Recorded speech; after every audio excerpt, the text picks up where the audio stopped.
Namaste and welcome to AIDIA Dialogue. The South Asian region is gaining momentum in economic progress.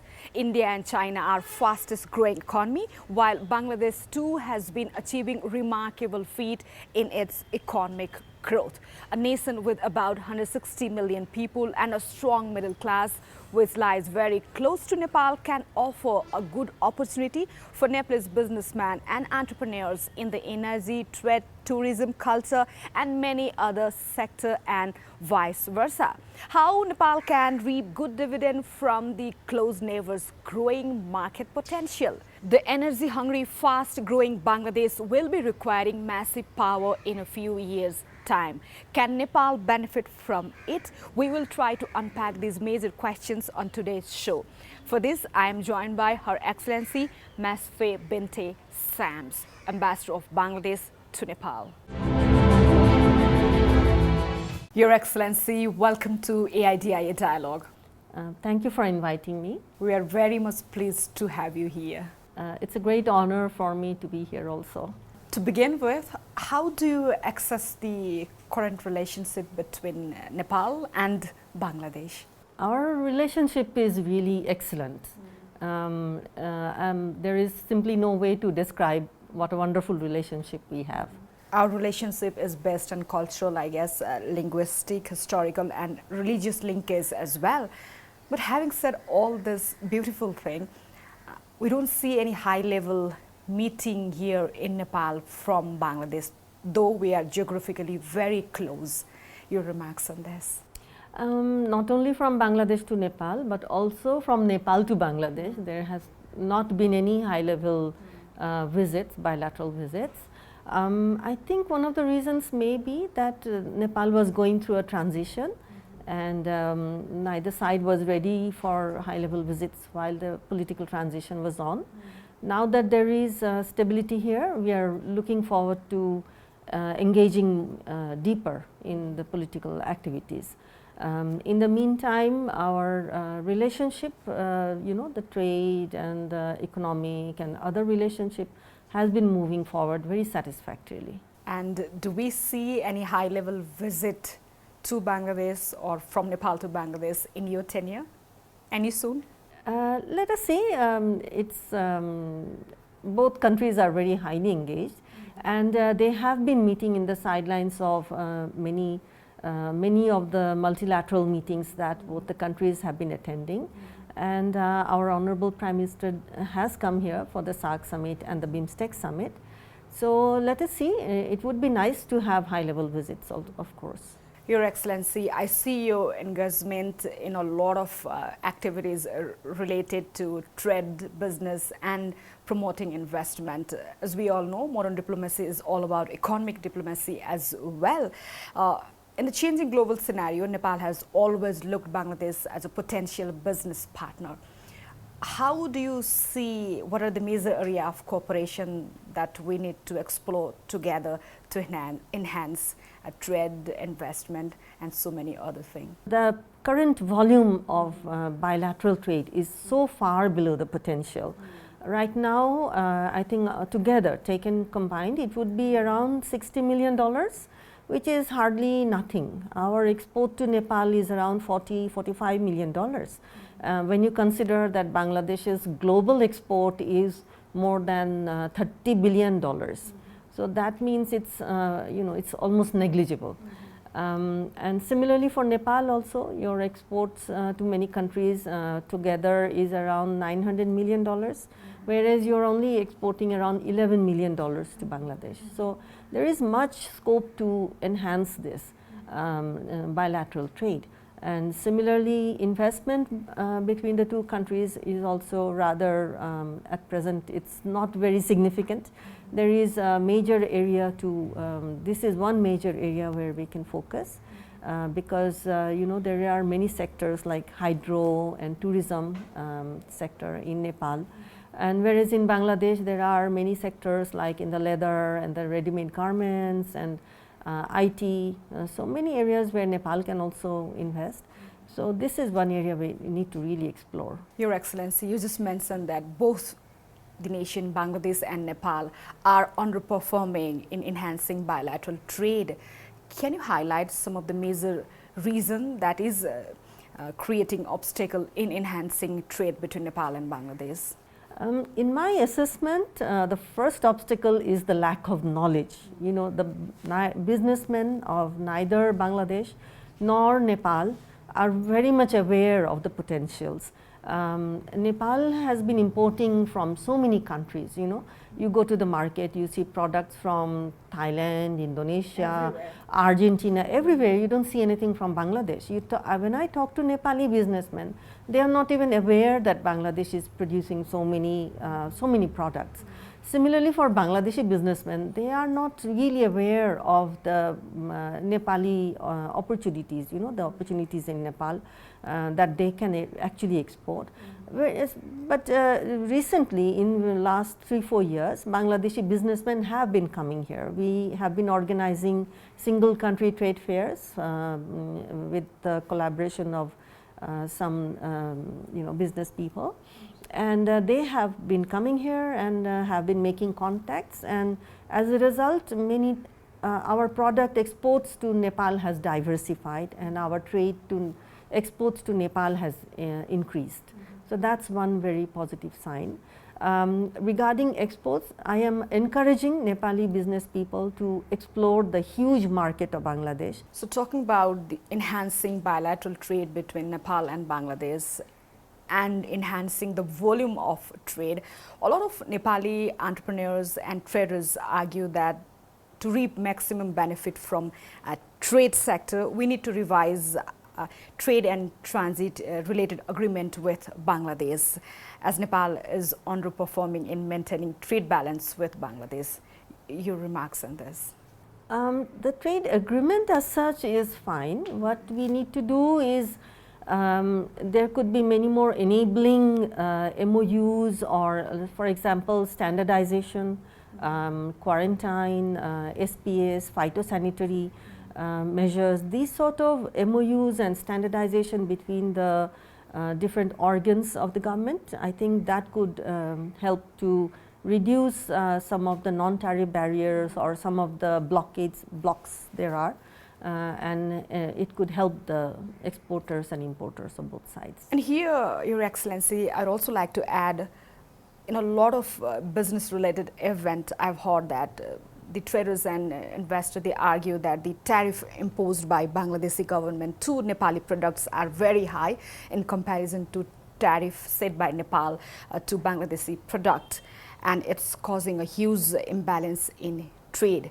Do you see a thing that way? You see, the tariffs imposed by Bangladesh are not Nepal specific. They are global. I mean, they are the same for all the countries. It's not, I mean, if somebody from Indonesia or any other country can export to Bangladesh and make a profit, I don't know why the same product, considering that the distance is so short and the transportation is so easy, I do not really understand why we cannot, I mean, Nepali products cannot be exported to Bangladesh, because the tariff is absolutely the same for all countries. But we do want to facilitate trade exports from Nepal, and for that we have offered Nepal duty-free access to 108 items, and since 2011, at a time when Bangladesh was in trade deficit with Nepal, even at that time we offered duty-free access, and in return we are not asking for duty-free access. We are only asking for preferential trade access for some products. So it is a unilateral offer. And since 2011, you know, both sides have been exchanging lists and considering, and it has somehow not been implemented. And if I feel that if we start implementing it with even a few products, that will definitely have a very positive impact. What is your opinion why the duty-free access is not implemented by Nepali side? I'm not saying that it is not being implemented. Fully implemented. You see, the list, for example, what we offered initially, Nepal thought that there were not enough export items of export interest. So they took a long time to reconsider the list. And since in exchange we are asking for preferential access for some of our products, I think Nepal needs to think how many of our products they can actually give this access to. So this is taking a long time, but it is, I think it should be expedited. And also many traders argue that they need to submit more than 78 documents. Exporting has become very, very tough, whereas to import goods from Bangladesh to Nepal, it's very easy. This is also a huge concern from Nepali side. How do you want to respond to this? Again, this is not a Nepal specific requirement. I'm not very sure exactly if you need 78 documents to be submitted. This has been, they have been talking about it very recently. Earlier they did not talk about it. So again, to facilitate the business, what Bangladesh has proposed is that to set up a joint working group of customs officials, because it is actually the customs who are the window for the exporter and importer to interact with. And you know, very happily, the first meeting of the customs official took place in Kathmandu last December, and they will be meeting regularly, and they will be working towards harmonizing and standardizing of these customs documents and all other customs related issues, so that the traders do not face these hassles anymore. And these requirements, I would like to underscore again, are not Nepal specific. These are standards for everybody. And Your Excellency, when we see the statistics, we have a very, very huge trade deficit, not just to Bangladesh, almost to every nation in the world. Don't you think here special preference should be given to Nepal to enhance its export? Yeah, that is why we are offering duty-free access to Nepali products. That would definitely give, you know, allow Nepal to export to Bangladesh. And Your Excellency, recently Nepal and Bangladesh have signed double tax avoidance agreement, DTAA. How do you see this reformed tax arrangement and its impact on promoting trade and investment? Do you see this working? Actually, all these agreements, you know, things like DTAA and then BIPA or bilateral investment promotion or agreement, and then also the trade agreement, basic trade agreement. These are mechanisms or instruments which encourage, these are the basic documents which are needed for countries to do trade with each other. So happily we have a trade agreement, and this double taxation agreement is there, and hopefully in the future we will be also working out on a investment promotion agreement or investment promotion and protection agreement, and these create a conducive environment among the business people. Your Excellency, we just discussed that the volume of export is very negligible from Nepal to Bangladesh, while we are importing almost everything from all over the world, including Bangladesh. Here, electricity can act as a game changer. We often hear that. It is viable and possible for Nepal to supply electricity to Bangladesh. Do you see electricity as potential export sector? Of course, you know, Bangladesh is a very fast growing economy. It's growing, as I said, more than 8%, and to meet the demand of this growing economy, we will be requiring huge amounts of electricity. It's estimated that 9,000 meg. Yeah, by 2041 our requirement will be more than 30,000 megawatt. And even though we are right now investing in a lot of power plants in Bangladesh, and our current generating capacity is more than 21,000 megawatt, but to meet the requirement we will need to import, and Nepal can, with its huge potential in the hydro sector, Nepal is very happily placed to supply the electricity to Bangladesh. So Bangladesh has already agreed to purchase 500 megawatt of electricity from Nepal, and to meet the domestic demand, I learned that Bangladesh has a plan to import around 9,000 megawatt from Nepal in recent future. How do you see this emerging energy cooperation between Nepal and Bangladesh going? We hear a lot of hindrance and obstacle as well in the energy trade. Right now, we have not had any agreement about purchase. Bangladesh is, we have just started talking about it. We signed the MOU on energy sector cooperation only last August. And the Secretaries of Energy and Power of the two countries have just started talking about all the technicalities and the potentials and the difficulties and everything. We have set up technical teams who will look into the issues of transmission, who will also look into the issues of generation, power generation, and there is also a joint working group at the level of joint secretaries. So I think with all the officials working very sincerely, we will be able to work out mechanisms for export of electricity from Nepal to Bangladesh. And I think if you are talking, of course, with because we have to have some sort of access via India. So I think they are initially thinking about using the Indian grid, for which we will be happy to pay whatever is required, wheeling charges or whatever. But these are very technical issues, and they are still talking about it.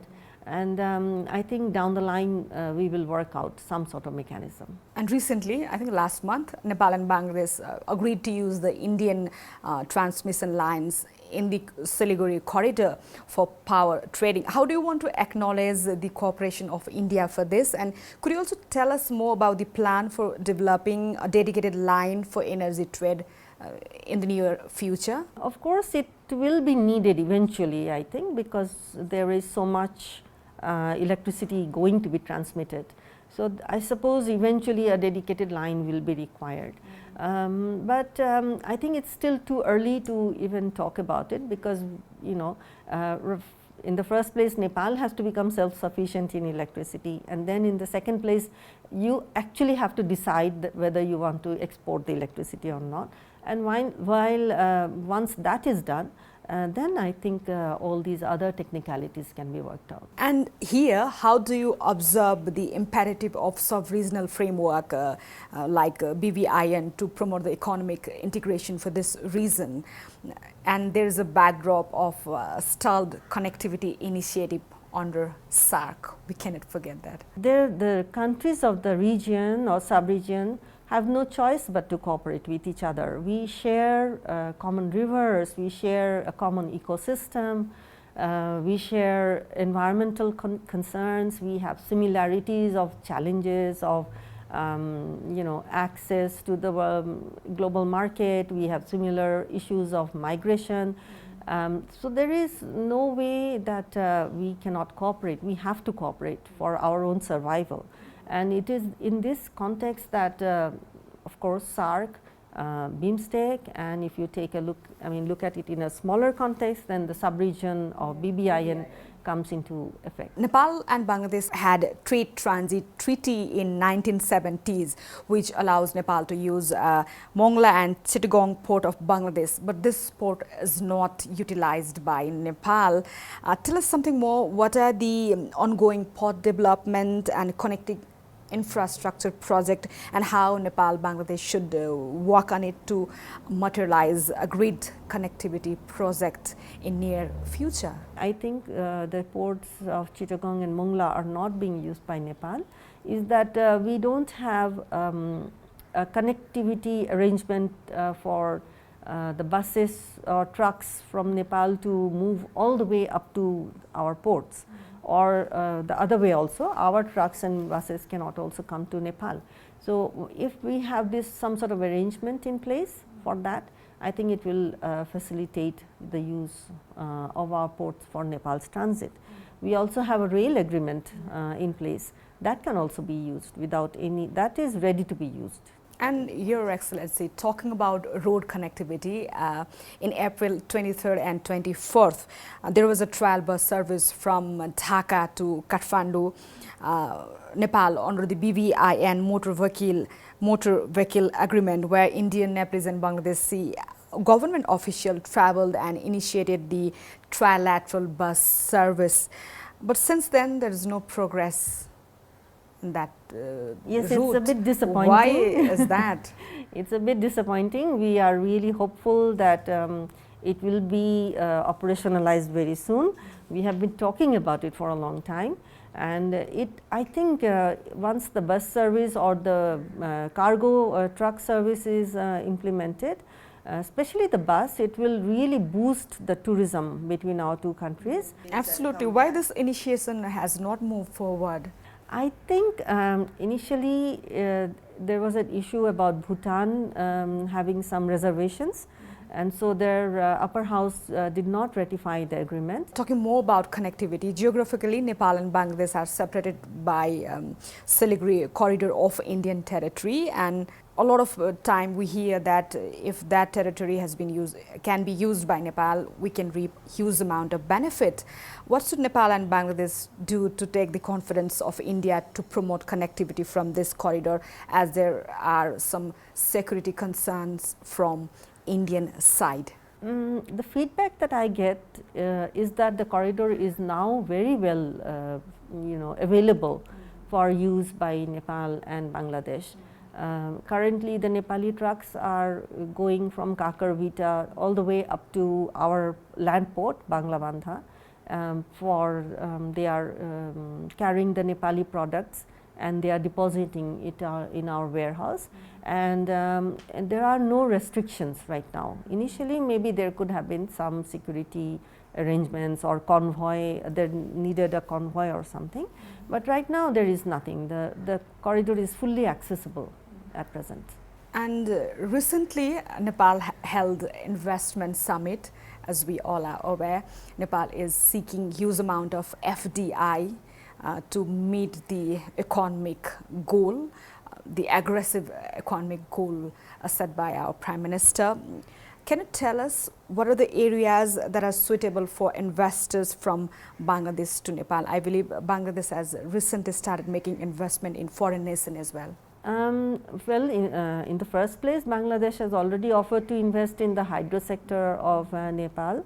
Our minister has announced that we are ready to invest $1 billion, up to $1 billion here, and then our private sector is also very interested. So hydro is definitely one very good sector.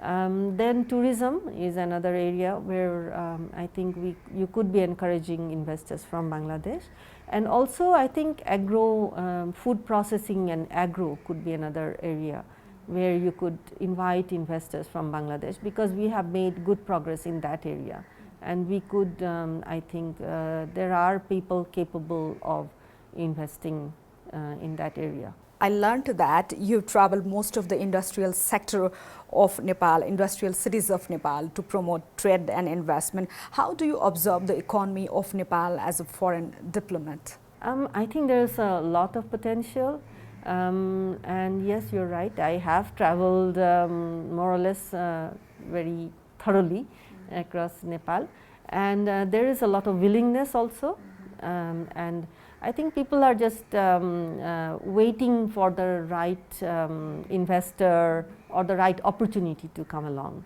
and they would be very happy to go ahead with business and trade and investment.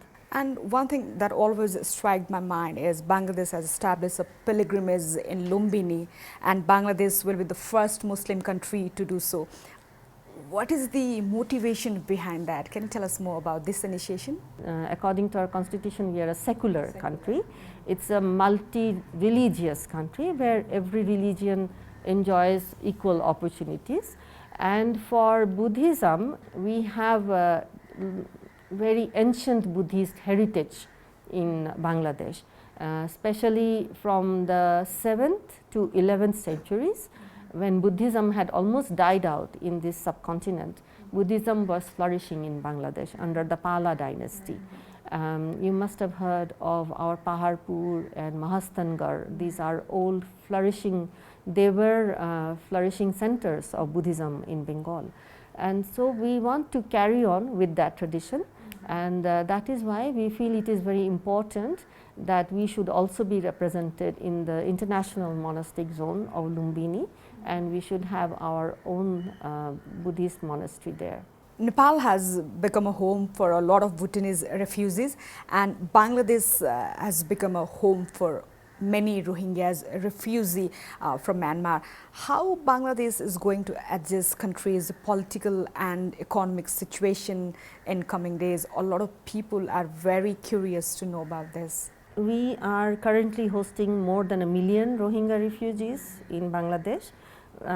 We feel that they should be going back to their homeland, because after all Myanmar is their homeland, and we are in discussion with the Myanmar authorities so that there can be a conducive environment for the refugees to return in a safe and dignified manner.